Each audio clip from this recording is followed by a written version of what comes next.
kurang lebih 3 dekade setelah Perang Dunia II, ajaran Keynes mendominasi alam pemikiran perumus kebijaksanaan di negara-negara barat. Hal itu bahkan menjalar ke negara-negara berkembang, termasuk Indonesia. Melalui kebijakan fiskal yang bersifat counter-cyclical dan fine-tuning, negara-negara barat, terutama Amerika Serikat, berhasil mengendalikan besarnya permintaan masyarakat tanpa diiringi inflasi seperti yang pernah terjadi pada tahun 30-an. Pada tahun 50-an dan 60-an, sebagian besar ekonomi percaya bahwa boom dan depresi merupakan penyakit masa lampau yang tidak perlu dikhawatirkan akan muncul kembali. Misalnya, kalau output rendah dan banyak orang menganggur, Keynesian menganjurkan ditingkatkannya pengeluaran pemerintah untuk proyek-proyek padat karya. Melalui proyek-proyek padat karya ini, output nasional akan meningkat, lapangan pekerjaan baru terbuka sehingga tenaga kerja banyak tertampung dan dengan sendirinya masalah pengangguran akan teratasi.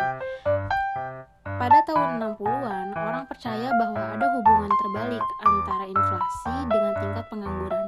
Artinya, selama ini para ahli percaya jika inflasi tinggi, tingkat pengangguran rendah. Sebaliknya, jika pengangguran tinggi, tingkat inflasi rendah, sesuai teori Phillips. Akan tetapi, gejala-gejala ekonomi yang terjadi pada tahun 70-an tidak sinkron dengan anggapan tersebut.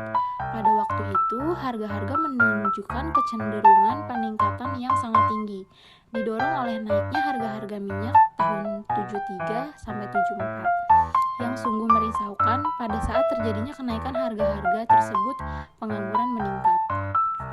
Dengan demikian, teori Keynesian yang menyatakan bahwa selama masih banyak pengangguran, maka selama itu pula pengangguran masyarakat dapat ditingkatkan tanpa menimbulkan inflasi, tidak lagi menunjukkan kebenaran dalam realitas.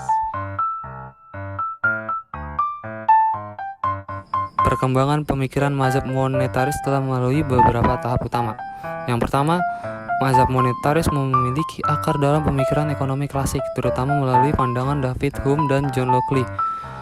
Mereka membahas teori kuantitas uang yang menyatakan bahwa perubahan dalam jumlah uang beredar akan mempengaruhi tingkat harga. Yang kedua, pemikiran mazhab monetaris semakin berkembang dengan kontribusi Irving Fisher, seorang ekonom Amerika. Fisher mengembangkan teorema kuantitas uang yang merinci hubungan antara jumlah uang beredar, tingkat harga, dan aktivitas ekonomi. Yang ketiga, Milton Friedman adalah salah satu tokoh paling terkenal dalam mazhab monetaris. Dia menyempurnakan teori kuantitas uang dengan konsep pengaruh permanen uang yang menyatakan bahwa perubahan dalam jumlah uang beredar akan mempengaruhi tingkat harga dalam jangka panjang, tetapi tidak mempengaruhi faktor produksi real. Yang keempat, meskipun mazhab monetaris memiliki pengaruh besar dalam kebijakan ekonomi, ia juga menghadapi kritik terutama dalam hal kebijakan moneter yang sangat ketat dan fokus terlalu kuat pada uang beredar. Beberapa ekonom menganggap pendekatan ini telah sederhana dalam mengatasi masalah ekonomi.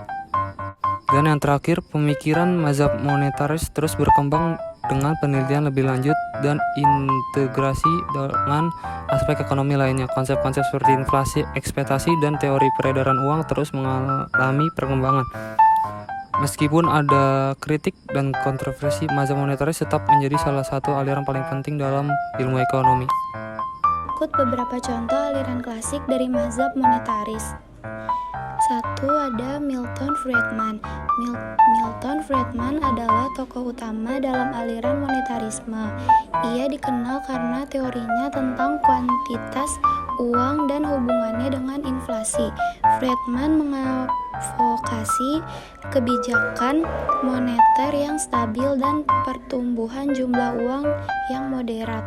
Dan yang kedua ada David Littler.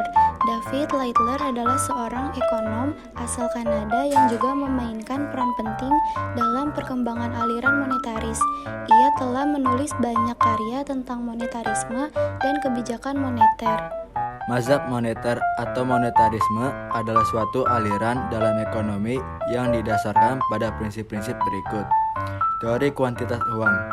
Mazhab moneter menganggap bahwa kuantitas uang dalam perekonomian memiliki pengaruh langsung terhadap tingkat inflasi. Mereka meyakini bahwa peningkatan jumlah uang dalam sirkulasi cenderung menyebabkan inflasi, sementara pengurangan kuantitas uang dapat membantu mengendalikan inflasi. Netralitas uang. Monetaris menganggap bahwa perubahan dalam jumlah uang dalam perekonomian hanya mempengaruhi harga dan bukan output real. Ini dikenal sebagai konsep netralis uang, yang berarti bahwa uang hanyalah mempengaruhi nilai nominal, bukan nilai real. Peran terbatas pemerintah. Monetaris percaya bahwa pemerintah harus memiliki peran yang sangat terbatas dalam mengatur ekonomi. Mereka mendukung kebijakan fiskal yang konservatif dan menekan pentingnya independensi bank sentral untuk menjaga stabilitas moneter. Manfaat praktis dari aliran praklasik dalam kegiatan perekonomian di zaman industri 4.0 adalah 1. Pengelolaan sumber daya. Prinsip-prinsip praklasik seperti fokus pada produktivitas dan efisiensi tetap relevan dalam ekonomi digital saat ini. Menerapkan manajemen sumber daya yang cermat adalah kunci untuk keberhasilan dalam konteks industri 4.0. Yang kedua, kewirausahaan. Konsep-konsep praklasik seperti kepemilikan pribadi dan kebebasan individu masih menjadi landasan bagi kewirausahaan dan inovasi dalam ekonomi digital. Yang kedua, manfaat teoritis meliputi 1. Dasar teoritis. Aliran praklasik memberikan dasar teoritis yang kuat untuk memahami prinsip-prinsip ekonomi yang berlaku dalam konteks industri 4.0.